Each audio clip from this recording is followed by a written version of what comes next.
to starting an IV, you need to check the doctor's order and gather all your equipment, and then go into the patient's room, identify the patient, and set up your equipment, and then insert the IV. So let's pretend that we're doing that. I've gathered my IV solution, and I've made sure that it's the right one. I've primed my tubing, and I've got my IV starting kit, and I walk into the patient's room. Hi, Ms. Swit. Hello. My name is Jennifer. I'm your nurse. Good. Let me just check your ID, man. I heard you were pretty good. That's good. I'm glad I got you. Oh, good. I'm going to be starting an IV. The doctor ordered it to give you some fluids. Have you ever had an IV before? Yes, I have. Was there any problems? No, I got pretty good veins. Okay. Is there one arm that you want me to If put you don't in? mind, since I prefer the left because I'm right dominant, so it doesn't matter to We'll you. do That's left good. hand. Okay. Okay, so I'm going to get my equipment ready. I'm going to put something to chucks to protect the linen, and have my tourniquet, my IV catheter, and make sure that it's appropriate size for the procedure that you're doing, for the reason that you're doing the IV.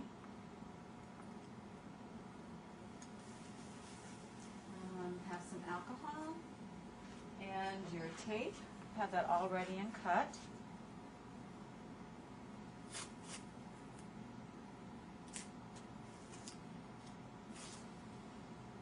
Let's put it on the side so it's ready to go. And everybody has their own taping technique. You just look at other nurses, how they do it, and check the hospital policy. And you want to make sure that your IV tubing is close by so that you're ready to hook it up as soon as you're in and start the line, or have some type of T-connector or saline lock in place. You want to be sure to put your gloves on. Let me just take a look first, see what we've got here.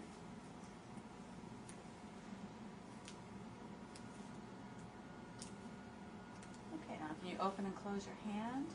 There you go, and maintain a fist.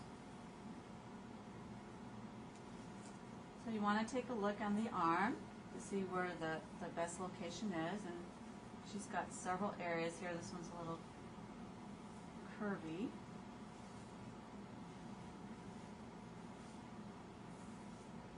See where this one's a little, oh, that's not too good. We don't.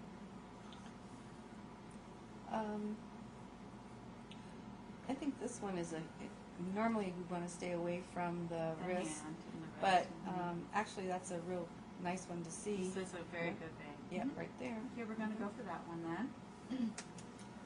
Just put it on my gloves.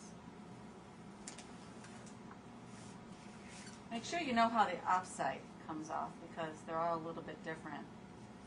You want to make sure that it doesn't collapse on you. Okay. Okay, open and close again, and maintain a fist. I've already prepared my IV catheter. So I'm going to clean it off. You might want to check the hospital policy regarding how they want the IV site prepped. Okay. So you're going to put a little traction. Make sure it's bevel up. And go at it in about a 30-degree angle. Wait for your blood return.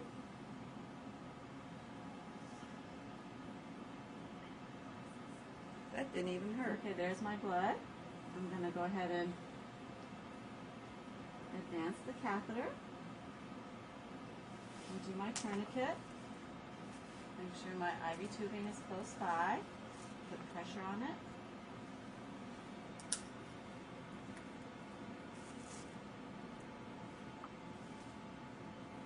Very nice. Okay. I'm going to go ahead and open my tubing, my IV fluid.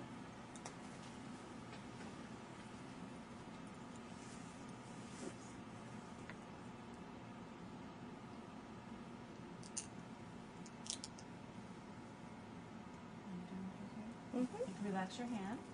Good. Does it hurt? Mm-mm, not at all. It didn't hurt at all. You're very good. Okay. I'm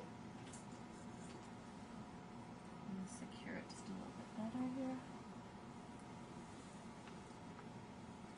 Mm-hmm. Sure. Mm-hmm. Make sure I've got it securely in there. And I'm going to take my tape. Want me to shove on there? Mm-hmm. Chevron. Mm-hmm. And bring it across. Up.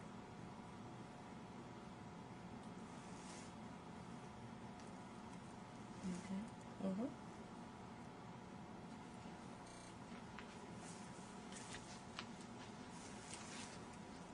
And I'm going to get my offsite.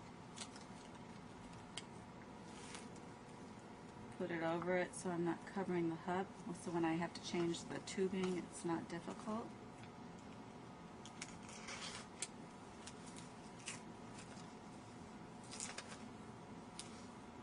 And then I'm going to secure it just a little bit better.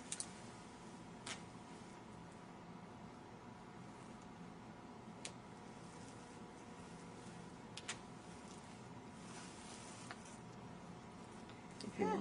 There you go. It's a little difficult to do this with gloves on. If the patient's really cooperative, you could take your gloves off and tape, you know, as long as you cleaned up the blood. And then just throw everything into your chucks.